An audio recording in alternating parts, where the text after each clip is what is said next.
Hello बच्चों, good morning. आज हम लोग पढ़ने वाले हैं सेकंड टॉपिक। सेकंड टॉपिक क्या था वो बताते हैं। सेकंड टॉपिक है हमारा फैक्टराइजेशन का। सेकंड टॉपिक जो डील करने वाले हैं middle term split. Middle term कहते हैं किसको है? जैसे एक बात बताओ आपको, मेरे नन्हे मुन्नों, एक बात बताओ, बीच वाला अगर तुमसे पूछे कि बीच वाला कौन है तो कैसे निकालोगे? सोच के देखो। तो कहोगे कि अगर ए, बी, सी है तो बीच वाला कौन है? ये। लेकिन अगर ए, बी, सी, डी है तो बीच वाला कौन है? नहीं मालूम, एक टर्म तो होगा नहीं। अब यदि हम बोले ए, बी, सी, डी, ई तो बीच वाला कौन है? ये वाला। तो पहले इसका मतलब समझ लियो। मिडिल टर्म का मतलब हो गया दोनों के बीच वाला।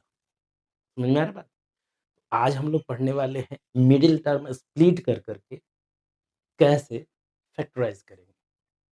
प्रीवियस वीडियो में हमने देखा था कि अगर 4 टर्म हो तो कैसे रीग्रुपिंग कर लेते हैं, अगर सिंगल टर्म हो तो कैसे उसको स्प्लिट करते हैं, कैसे उसको तोड़ते हैं, कैसे उसका फैक्टर निकालते हैं। बहुत बढ़िया से देखें।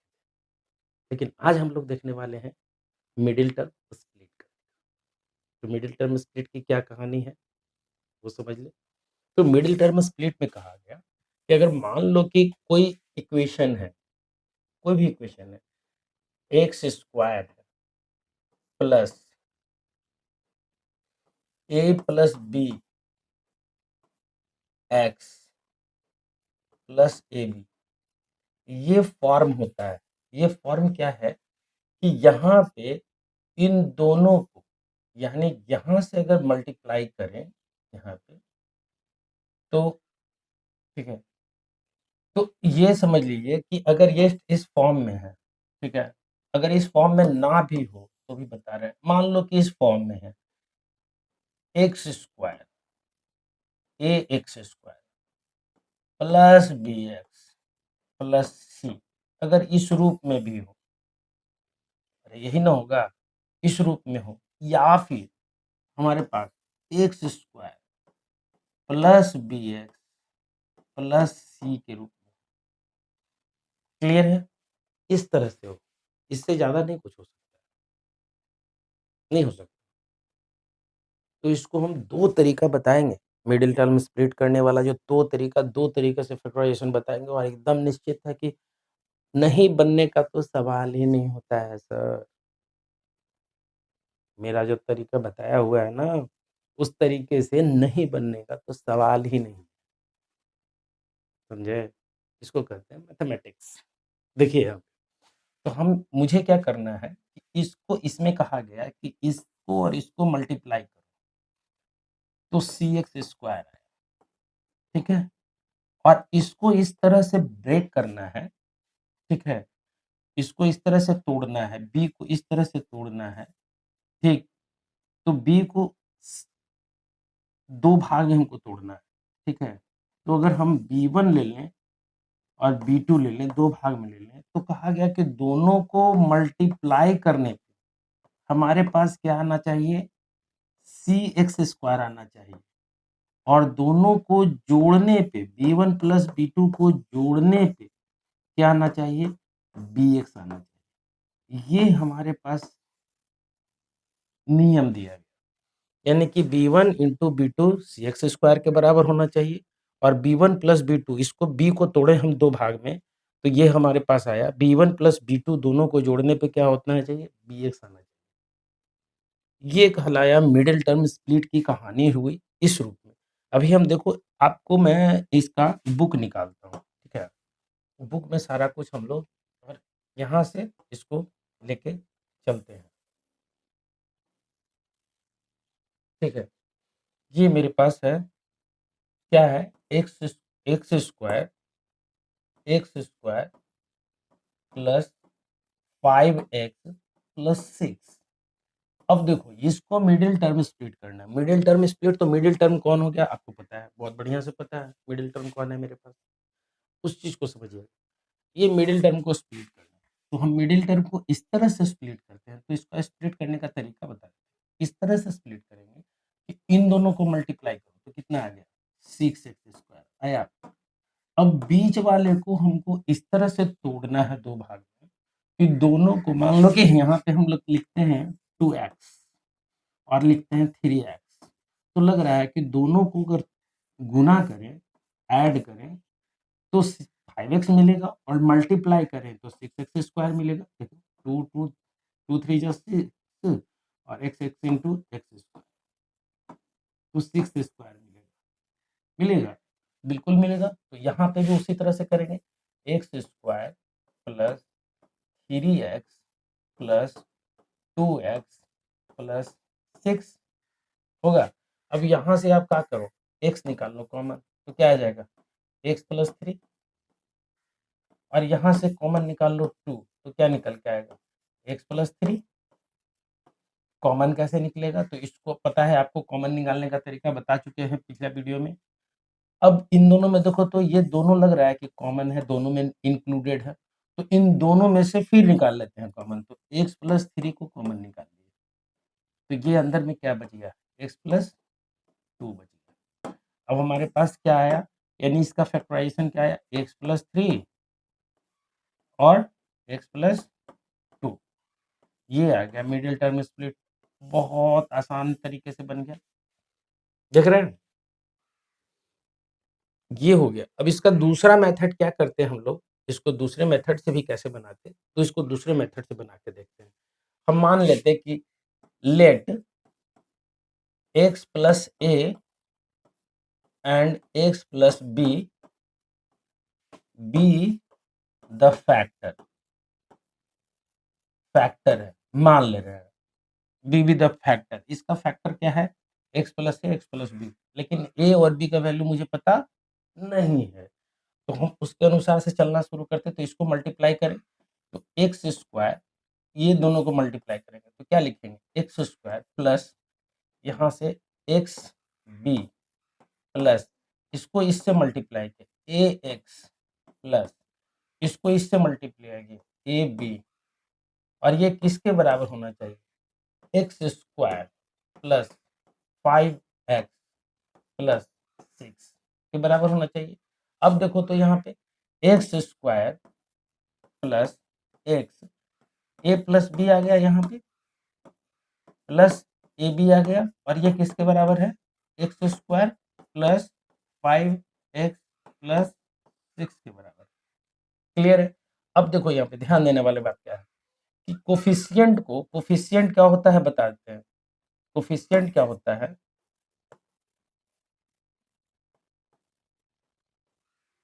कोफिशिएंट जानते हैं क्या होता है, किसी भी वेरिएबल के आगे जो चिपका हुआ रहता है, मान लो कि 5 ले लेते हैं और x ले लेते हैं, तो x का कोफिशिएंट कौन हो गया 5 हो गया, और 5 का कोफिशिएंट कौन हो गया x हो गया, दोनों एक दूसरे का कोफिशिएंट। मान लो हम 5x² y ले लेते हैं, तो y का कोफिशिएंट पूछेंगे तो कौन हो जाएगा 5x², और x² का कोफिशिएंट पूछेंगे तो 5 और y दोनों हो जाएगा। x² y का कोफिशिएंट पूछेंगे तो 5 केवल होगा। तो कोफिशिएंट का मतलब होता है साथ साथ रहने वाला, को का मतलब ही होता है को एजुकेशन।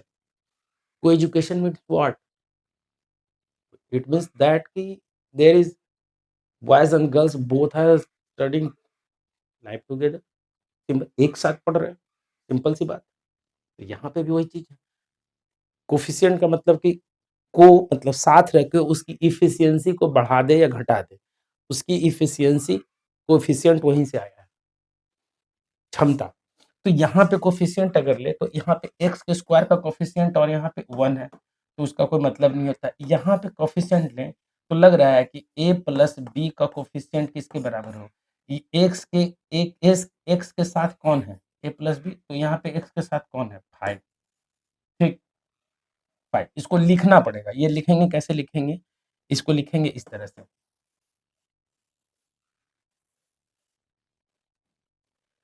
इक्वेटिंग इक्वेटिंग कोफिशिएंट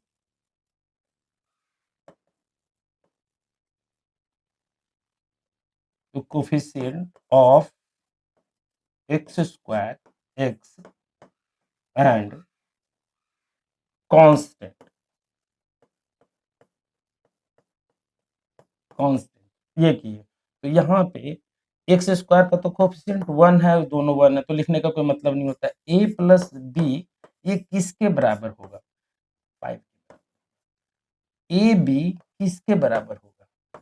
देखिए तो 6 के बराबर होगा। अब यहाँ से ये लंबा प्रोसेस है, ये लंबा प्रोसेस है। लंबा कैसे है जो बताते हैं। अब 5 आ गया, 6 आ गया। अब मुझे निकालना है a माइनस बी। इससे इतना से हमारे पास तो ए और बी का रिजल्ट नहीं निकलने वाला, फॉर्म यूज नहीं होने वाला, क्योंकि अब दिमाग लगाएंगे तो हो सकता है। हम लिखेंगे कि यहाँ पे ऐसा क्या रखें, यहाँ पे ऐसा क्या रखें कि दोनों का जोड़ 5 हो जाए।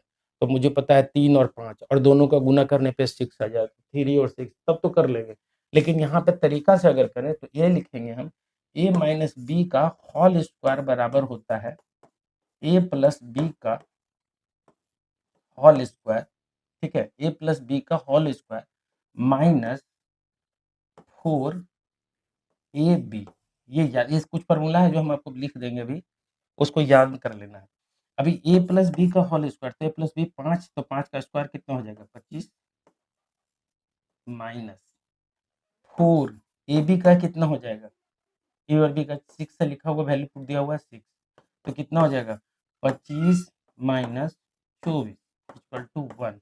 यानी ए माइनस बी बराबर क्या आ जाएगा? ए माइनस बी का होल स्क्वायर बराबर क्या आ जाएगा? 1। तो ए माइनस बी बराबर क्या आ जाएगा? 1। अब यहाँ से क्या आ जाएगा? ए माइनस बी बराबर 1 आ गया और ए प्लस बी बराबर क्या आ गया? 5। अब देखो तो दोनों को जोड़ोगे तो यह माइनस ए प्लस ए कट जाएगा, तो 2 ए बराबर क्या आ जाएगा? ये दोनों को भी जोड़ दोगे 6, तो ए बराबर क्या आ जाएगा? 6 बटा में 2 इक्वल टू 3। ए बराबर 3 आ गया। तुमको पता है कि ए इक्वल टू 3 रखे तो बी इक्वल टू क्या हो जाएगा? 5 आ जाएगा। तो बी बराबर यहाँ से क्या निकल के आएगा? 5। अब ए और बाई 5 आ गया मेरे पास। अब जो हमने लिया था, माना था, क्या माना था? लेट ये एक्स ए और एक्स बी भी द फैक्टर है, फैक्टर है यहाँ पे माना था। अब यहाँ पे मैं क्या करूँ? यहाँ पे क्या करूँगा?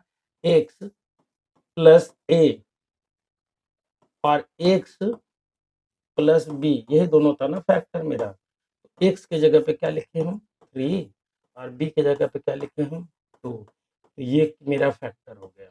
ये एक तरीका है, ठीक है।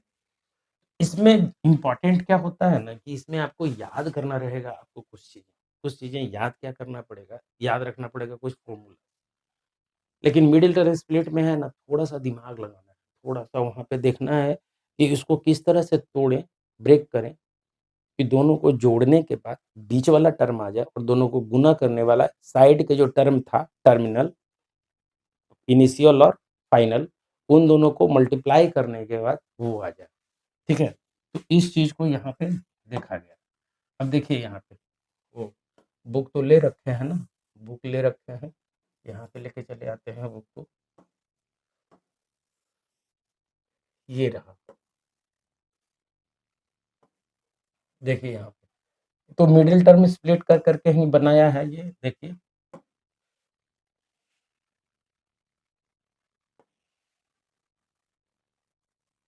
देखिए, अब यहाँ पे हम लोग देख रहे थे ये। चलते हैं इसके नेक्स्ट पेज पे। नेक्स्ट पेज पे देखिए, हमारे पास मिडिल टर्म स्प्लिट करके या फैक्टराइजेशन मेथड कोई भी यूज़ करते हैं। जैसे एक्स ए स्क्वायर हमारे पास दिया हुआ है, ए स्क्वायर प्लस 8a प्लस 6। अब मान लो इसको हम करें तो हमारे पास 2 मेथड है। उस मेथड में हमको एक फॉर्मूला यूज़ करना पड़ रहा है। a माइनस बी का होल स्क्वायर बराबर होता है a प्लस बी का होल स्क्वायर माइनस 4ab। ये आपको याद रखना होगा। ये एक फॉर्मूला चलेगा। इस फॉर्मूले से आपको निकलेगा a माइनस बी और a माइनस बी निकल जाने के बाद वहाँ से कैलकुलेट करके आप निकाल सकते हैं, ठीक है? ये निकाल सकते हैं, ठीक है? लेकिन यहाँ पे इस केस में क्या हो रहा है, इसको हमको मिडिल टर्म स्प्लिट करना है, तो हमने क्या किया 8a को तोड़ना शुरू किए, 8a को। तो पहले 2 से किए तो कितना आया 4a, फिर 2 से किए तो कितना आया 2a। अब बताओ 2 2 दूनी 4 दूनी 8 ही ना आया, ठीक। अब बताओ कि यहाँ पे कितना आया 2 इंटू 2 इंटू 2 इंटू a, यही ना आया है। तो अगर हम फैक्टराइज करें बीच वाले टर्म को तो, लेकिन हमको फैक्टराइज इस ढंग से करना है कि ऐसा रखना है कि दोनों को जोड़ने के बाद ये आ जाए, ठीक है। तो यहाँ पे देख रहे हैं कि अगर हम कैसे किए 2 दूनी 2 का आधा 4, 4 का आधा 2, फिर 2 का आधा 1 हो जाएगा, ठीक है। एलसीएम निकल जाएगा ना ये, इससे इस तरह से नहीं होगा, इसमें हम लोगों को थोड़ा-सा दिमाग ये लगाना था ना, ये क्या कर दिए हम, एलसीएम निकालने लगे। देखिए, अब इसको तोड़ना था मुझे, ब्रेक करना था, तो लग रहा है कि 4 इंटू अगर 4 करते हैं, तो वो हो जाता है 16 और 4 प्लस 4 करते हैं, तो वो हो जाता है 8। तो 8a का यहाँ से इक्वेशन कैसे निकलेगा? a square plus 4a plus 4a plus 16। अब ये टूट गया, ये टूट गया, इसका आंसर आ गया। अब हम मुझे पता है कि रीग्रुपिंग का एक मेथड दिया गया था मुझे कि रीग्रुपिंग करने के लिए, अब 4 टर्म मिल गया, रीग्रुपिंग कर लेंगे इजीली। बस यहीं पे थोड़ा-सा लगता है, परेशानी होती है। जैसे कि अगर हम बोले, यहाँ पे देखिएगा फैक्टराइज़, फैक्टराइज़ेशन है आपके पास, ये दिया हुआ है 49 y square plus 84 y z plus 36 z square, ठीक है। इस तरह का जब रहे ना, तो ध्यान देना है आपको कि जब ये y का स्क्वायर भी रहे और z का भी स्क्वायर रहे, तो ये दिमाग में आ जाना चाहिए कि यहाँ पे मिडिल टर्म स्प्लिट वाली जो है ना, वो नहीं बने, उससे नहीं बल्कि कोई ना कोई फॉर्मूला लगेगा। फॉर्मूला क्या लगेगा भाई? तो उसको भी बात कर लेते हैं। फॉर्मूला ये लगेगा यहाँ पे कि पढ़ लीजिएगा, याद कर लीजिएगा, a प्लस बी का होल स्क्वायर बराबर होता है a square plus b square plus 2ab और a माइनस बी का होल स्क्वायर बराबर होता है a square plus b square minus 2ab, ठीक है। ये दो फॉर्मूला होता है, इसको आपको याद करना पड़ेगा। अब उसके अनुसार अगर इसको हम रखें इस फॉर्मूला के अनुसार, तो लग रहा है कि 7y प्लस यहाँ पे कितना है 36 यानी 6z, इसका स्क्वायर करेंगे तो क्या आ जाएगा? देखिए तो 7y का square plus 2 into 7y into 6z, यहाँ से ये ले लेते हैं इंटू 6z, ठीक है, प्लस 6z का होल स्क्वायर। अब यहाँ से देखो तो क्या हो रहा है 49 वाई का स्क्वायर प्लस, अब ये देखो तो 14 है 7, ये 7 इंटू 2 हो गया 14 यानी 14, 14 गुने 6 करते हैं तो 14 छक चौर कितना होता है 14 छक 84 84, क्या आ गया वाई जेड प्लस 6z का स्क्वायर यानी कि 36 आ जाएगा, इसका 36 यहाँ पे अगर लिखें तो क्या आ जाएगा मेरे पास 36 आ जाएगा।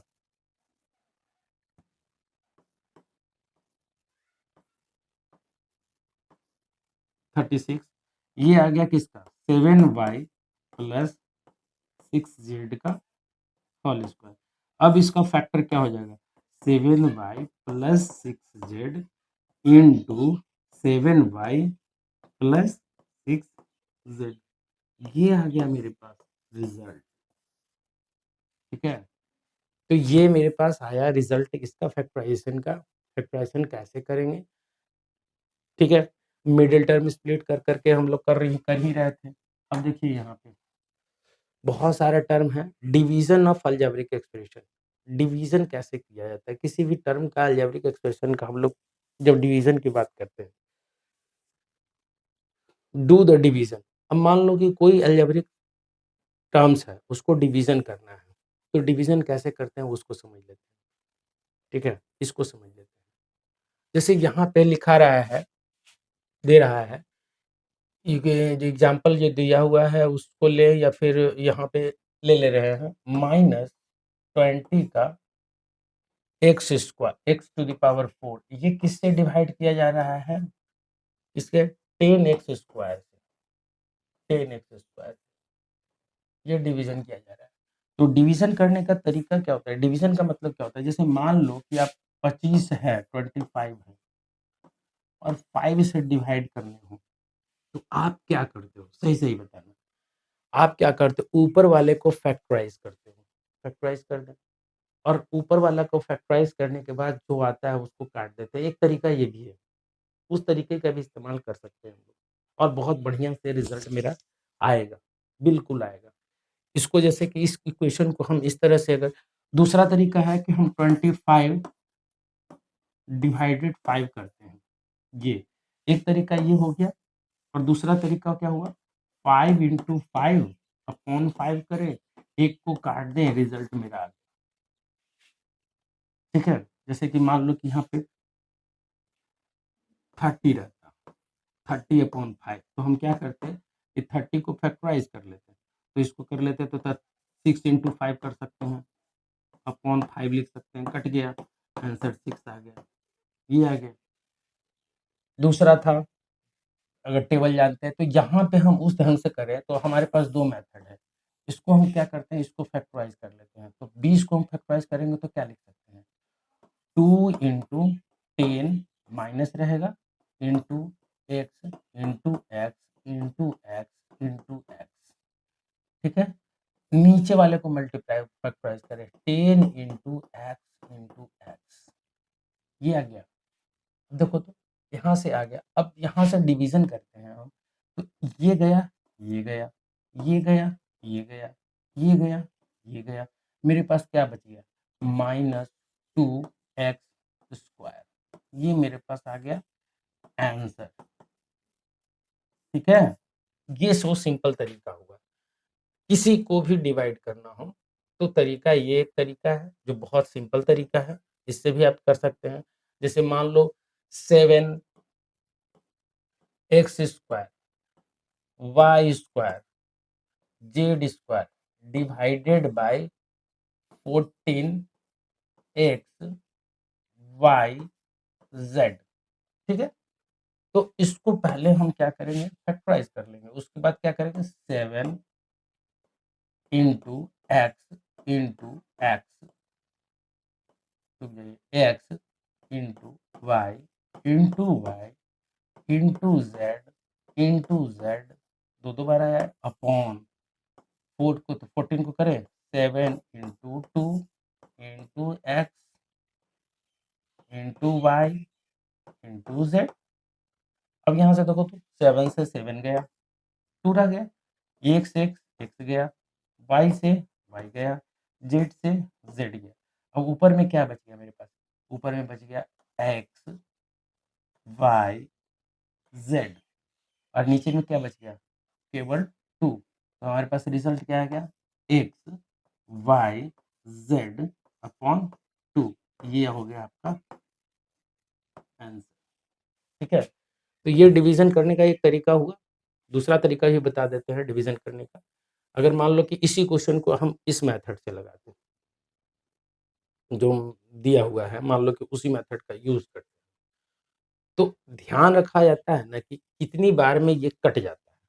जैसे यहाँ पे हम ले लेते हैं, इसको हम डिवाइड करते हैं, मान लो 14x वाई जेड डिवाइडेड है किससे, किसको डिवाइड करना है, 7x² y² z²। ठीक है, अब हम यहाँ से एक बार में लगाएंगे एक्स वाई जेड से अगर गुना करेंगे, क्योंकि यहाँ पे डिवीजन का मेथड का ये खासियत ये होता है, जैसे मान लो 5 को डिवाइड कर रहे थे, 5 से डिवाइड कर रहे थे 30, तो यहाँ पे कहा गया कि यहाँ पे इतना से गुना करें कि ये वाला आ जाए, तो यहाँ पे आया 6, तो 6 आया तो 30 से मल्टीप्लाई कर दिए थे। वही चीज यहाँ पे करना है एक्स वाई जेड, तो यहाँ पे कितना से मल्टीप्लाई करें, इसको कितना से, एक्स से करेंगे तो एक्स स्क्वायर हो जाएगा, वाई से करेंगे तो वाई स्क्वायर हो जाएगा, तो एक्स वाई जेड से अगर गुना कर देंगे तो कितना आ जाएगा, x square y square z square. लेकिन 14 को किससे करना पड़ेगा, 2 से, तो 2 से गुना करें, देखो यहाँ पे मल्टीप्लाई करो इन दोनों को, ये वाला आ जाता है, तो कितना आ जाएगा मेरे पास, 7x² y² z² घटा दी, तो ये क्या आ जाएगा, 0, यानी कि इसका रिजल्ट क्या आएगा, x/z/2। ठीक है, तो ये भी एक तरीका है। यहाँ पे देखिए बहुत सारा क्वेश्चंस दिया हुआ है। ठीक है, यहाँ पे देख लीजिए, division polynomial bye monomial, monomial का मतलब होता है एक से, कि पॉलिनोमियल का मतलब होता है बहुत से। तो इसके बारे में हम लोग डिवीजन ऑफ पॉलिनोमियल बाय नोमियल जो है, इसको हम लोग बनाएंगे बाद में। पहले हम लोग इससे एक्सरसाइज जो है डिवीजन अलजेब्रिक एक्सप्रेशन इससे देख लेते हैं।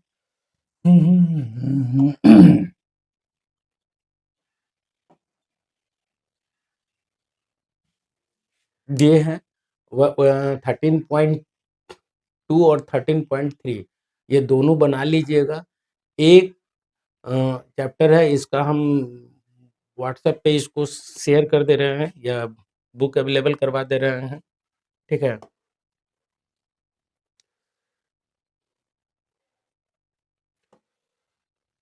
ये चला गया व्हाइट बोर्ड पे, आप इस पे टीचमेंट पे आ जाइएगा, टीचमेंट से वहाँ से आप इसको कलेक्ट कर सकते हैं। टीचमेंट ऐप को इंस्टॉल करना होगा आपको पढ़ने के लिए, रेगुलरिटी के लिए। ठीक है, ये वहाँ पे चला गया।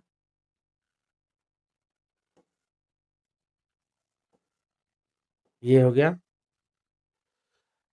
तो आज के हम लोग क्लास में क्या देखे, आज के क्लास में देखें कि कैसे फैक्टराइजेशन का और अलग-अलग मेथड्स है, उस मेथड का यूज़ कैसे करना है मुझे फैक्टराइज़ करने के लिए, वो सारी चीज़ें हम देख चुके हैं।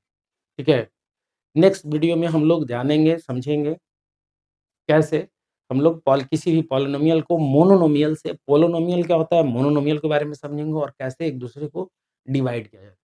तो आज के लिए बस इतना ही। आज का वीडियो कैसा लगा मुझे मेरे कमेंट सेक्शन में ज़रूर से ज़रूर बताइएगा। साथ ही साथ अगर पहली बार इस चैनल पे आए हैं तो सब्सक्राइब कर लीजिए, और आप अगर पहले से सब्सक्राइब कर चुके हैं तो बेल आइकन को दबा दीजिए ताकि आपको नोटिफिकेशन टाइम टू टाइम मिलता रहे। लाइक तो बनता है। Thank you.